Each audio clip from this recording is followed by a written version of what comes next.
ಗಿಲ್ಲಿ ಅವರು ಕಾವ್ಯ ಮನೆಗೆ ಹೋಗಿ ಊಟವನ್ನು ಮಾಡ್ಕೊಂಡು ಬಂದಿದ್ದಾರೆ. ಹೌದು ಸ್ನೇಹಿತರೆ, ಕಾವ್ಯ ಮನೆಗೆ ಹೋಗಿ ಊಟ ಮಾಡ್ಕೊಂಡು ಬಂದು ಮದುವೆ ಮಾತುಕತೆ ನಡೆಸಿದ್ದಾರೆ. ಇದು ನಿಜಾನ ಸುಳ್ಳ ಅಥವಾ ಇದ್ರ ಬಗ್ಗೆ ಸಂಪೂರ್ಣವಾದ ಒಂದು ಮಾಹಿತಿಯನ್ನು ತಿಳಿದುಕೊಂಡು ಬರೋಣ.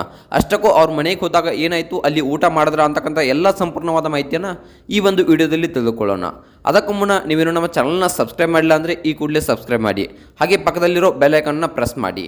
ನೀವೇನಾದರೂ ಫೇಸ್ಬುಕ್ನಲ್ಲಿ ನೋಡ್ತಾ ಇದ್ದರೆ ನಮ್ಮ ಚಾನಲನ್ನು, ನಮ್ಮ ಪೇಜನ್ನು ಫಾಲೋ ಮಾಡಿ. ಹಾಗಿದ್ರೆ ತಡ ಯಾಕೆ ಮಾಡೋದು, ಬನ್ನಿ ವಿಡಿಯೋನ ಸ್ಟಾರ್ಟ್ ಮಾಡೋಣ. ಗಿಲ್ಲಿ ಹಾಗೆ ಕಾವ್ಯ ಇವರಿಬ್ಬರದು ಒಂದೊಳ್ಳೆ ಜೋಡಿ ಅಂತಲೇ ಹೇಳ್ಬೋದು. ಬಿಗ್ ಬಾಸ್ನಲ್ಲಿ ಎಂದೂ ಮುಗಿಯದ ಜೋಡಿ. ಹೌದು ಸ್ನೇಹಿತರೆ, ಇಷ್ಟೊಂದು ಸೀಸನ್ ಕಳೆದರೂ ಕೂಡ ಯಾವುದೇ ಸೀಸನ್ನಲ್ಲೂ ಕೂಡ ಯಾವುದೇ ಒಂದು ಜೋಡಿ ಇಷ್ಟೊಂದು ಹವಾ ಆಗಿರಲಿಲ್ಲ. ಹೌದು ಸ್ನೇಹಿತರೆ, ಬಿಗ್ ಬಾಸ್ ಮುಗಿದ ಕೇವಲ 2 ತಿಂಗಳಿಗೆ ಅವರನ್ನು ಎಲ್ಲ ಜನರು ಮರೆತು ಬಿಡ್ತಾ ಇದ್ರು. ಹೌದು ಸ್ನೇಹಿತರೆ, ಹೋದ ಸೀಸನ್ನಲ್ಲಿ ಕಾರ್ತಿಕ್ ಆಗಿರ್ಬೋದು, ಹಾಗೆ ಕಾರ್ತಿಕ್ ಜೊತೆ ಇರುವಂಥ ಜೋಡಿ ಆಗಿರ್ಬೋದು, ಎಲ್ಲರನ್ನೂ ಕೂಡ ಎಲ್ಲರೂ 2 ತಿಂಗಳ ನಂತರ ಮರೆತು ಬಿಟ್ರು. ಹೌದು ಸ್ನೇಹಿತರೆ, ಸಂಗೀತ ಶೃಂಗೇರಿ ಆಗಿರ್ಬೋದು, ಇವ್ರನ್ನೆಲ್ಲ ಮರೆತುಬಿಟ್ರು. ಆದರೆ ಇವತ್ತಿನವರೆಗೂ ಗಿಲ್ಲಿ ಅವರನ್ನು ಯಾರೂ ಮರಿತೇ ಇಲ್ಲ. ಗಿಲ್ಲಿ ಹಾಗೆ ಕಾವ್ಯ ಅಂತಕ್ಕಂಥ ಜೋಡಿಯನ್ನು ಯಾರೂ ಕೂಡ ಮರಿತಾನೇ ಇಲ್ಲ.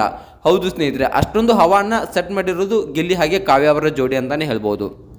ಹೌದು ಸ್ನೇಹಿತರೆ, ಗಿಲ್ಲಿ ಅವರು ನಿನ್ನೆ ರಾತ್ರಿ ಕಾವ್ಯ ಅವರ ಮನೆಗೆ ಊಟಕ್ಕೆ ಹೋಗಿದ್ರು. ಇದು ನಿಜಾನ ಅಥವಾ ಸುಳ್ಳ ಅಂತಕ್ಕಂಥದ್ದನ್ನು ಇಲ್ಲಿ ನೋಡೋಣ.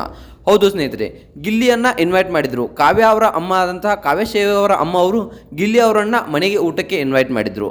ಆದರೆ ಗಿಲ್ಲಿ ಏನು ಹೇಳಿದ್ರಪ್ಪ ಅಂತಂದರೆ, ಇಲ್ಲಿ ನನಗೆ ಕೆಲವೊಂದಿಷ್ಟು ಕಾರ್ಯಕ್ರಮಗಳಲ್ಲಿ ನಾನು ಬ್ಯುಸಿ ಇದ್ದೀನಿ, ನಾನು ಬರೋಕ್ಕಾಗಲ್ಲ ಅಂತಕ್ಕಂಥ ಮಾತನ್ನು ಇಲ್ಲಿ ಗಿಲ್ಲಿ ಅವರು ಹೇಳಿದರು. ಹೌದು ಸ್ನೇಹಿತರೆ, ಗಿಲ್ಲಿ ಈ ಮಾತಿಗೆ ಕಾವ್ಯ ಶೈವ ಅವರು ತುಂಬಾ ಸಿಟ್ಟು ಆಗಿದ್ದರು.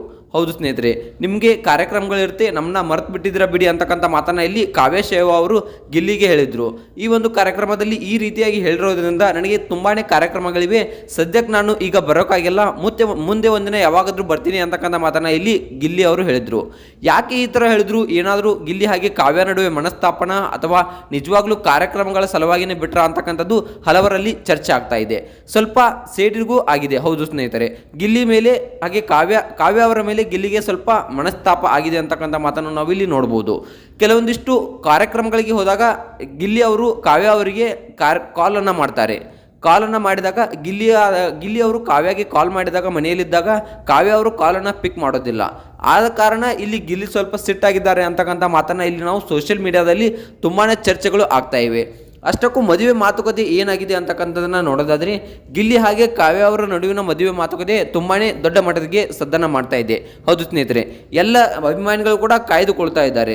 ಗಿಲ್ಲಿ ಹಾಗೆ ಕಾವ್ಯ ಮದುವೆ ಆಗಬೇಕು ಅಂತಕ್ಕಂಥದ್ದನ್ನು ಎಲ್ಲರೂ ಬಯಸ್ತಾ ಇದ್ದಾರೆ. ಈ ಮದುವೆ ಆಗುತ್ತಾ ಅಥವಾ ಆಗಲ್ಲ ಅನ್ನೋದನ್ನು ನಾವು ನೋಡಬೇಕಾದ್ರೆ ಇಲ್ಲಿ ಏನಾಗ್ತಾ ಇದೆಯಪ್ಪ ಅಂತಂದರೆ, ಗಿಲ್ಲಿ ಅವರಿಗೆ ಕಾವ್ಯ ಅವರ ಮೇಲೆ ಸಂಪೂರ್ಣವಾದ ಒಪ್ಪಿಗೆ ಇದೆ, ಕಾವ್ಯ ಅವರಿಗೂ ಸಹ ಗಿಲ್ಲಿ ಅವರ ಮೇಲೆ ಸಂಪೂರ್ಣವಾದ ಒಪ್ಪಿಗೆ ಇದೆ. ಇಲ್ಲಿ ಗಿಲ್ಲಿ ಅವರನ್ನು ಕೇಳ್ತಾ ಇದ್ರೆ ಏನು ಹೇಳ್ತಾರಪ್ಪ ಅಂತಂದರೆ, ನಮ್ಮಿಬ್ಬರ ನಡುವೆ ಇರೋದು ಸ್ನೇಹ ಮಾತ್ರ, ನಾವು ಇನ್ನೂ ಲವ್ ಆಗಿ ಏನೂ ಬದಲಾಗಿಲ್ಲ, ನಾವು ಅವರನ್ನು ಯಾವುದೇ ಥರ ಪ್ರೀತಿ ಮಾಡ್ತಾ ಇಲ್ಲ ಅಂತಕ್ಕಂಥ ಮಾತನ್ನು ಇಲ್ಲಿ ಹೇಳಿದ್ದಾರೆ. ಹಾಗೇನಾದರೂ ನಾನು ಪ್ರೀತಿ ಮಾಡಿ ಮದುವೆ ಆಗೋ ವಿಚಾರ ಬಂದರೆ ಖಂಡಿತವಾಗಿಯೂ ನಿಮ್ಗೆ ತಿಳಿಸ್ತೀನಿ, ನಿಮ್ಮಿಂದಲೇ ನಾನು ಎಲ್ಲ ಅಂತಕ್ಕಂಥ ಮಾತನ್ನು ಇಲ್ಲಿ ಗಿಲ್ಲಿ ಹೇಳಿದ್ದಾರೆ. ಹಾಗೆ ಕಾವ್ಯ ಶೈವ ಅವ್ರನ್ನ ಕೇಳಿದಾಗ ಕಾವ್ಯ ಶೈವ ಅವರು ಏನು ಹೇಳಿದಾರೆಪ್ಪ ಅಂತಂದರೆ, ಖಂಡಿತವಾಗಿಯೂ ನಾನು ನಿಮಗೆ ತಿಳಿಸ್ತೀನಿ, ನಮ್ಮ ಮನೆಯಲ್ಲಿ ಯಾರನ್ನ ಒಪ್ತಾರೋ ನಾನು ಅವ್ರನ್ನೇ ಮದುವೆ ಆಗೋದು, ಅದು ಗಿಲ್ಲಿ ಆದರೂ ಸರಿ ಬೇರೆ ಯಾರಾದರೂ ಸರಿ, ನಮ್ಮ ಮನೆಯವರ ವಿಚಾರವೇ ನನ್ನ ವಿಚಾರ, ಮನೆಯವರ ಡಿಸಿಷನ್ನೇ ನನ್ನ ಕೊನೆಯ ಡಿಸಿಷನ್ ಅಂತಕ್ಕಂಥ ಮಾತನ್ನು ಇಲ್ಲಿ ಕಾವ್ಯ ಅವರು ಹೇಳಿದ್ದಾರೆ. ಒಟ್ಟಾರೆಯಾಗಿ ಹೇಳಬೇಕಾದ್ರೆ ಎಲ್ಲ ಫ್ಯಾನ್ಸ್ಗಳು ಗಿಲ್ಲಿ ಹಾಗೆ ಕಾವ್ಯ ಮದುವೆ ಆಗಲಿ ಅಂತಕ್ಕಂಥದ್ದನ್ನು ಕಾಯ್ಕೊಂಡು ಕೊಡ್ತಿದ್ದಾರೆ.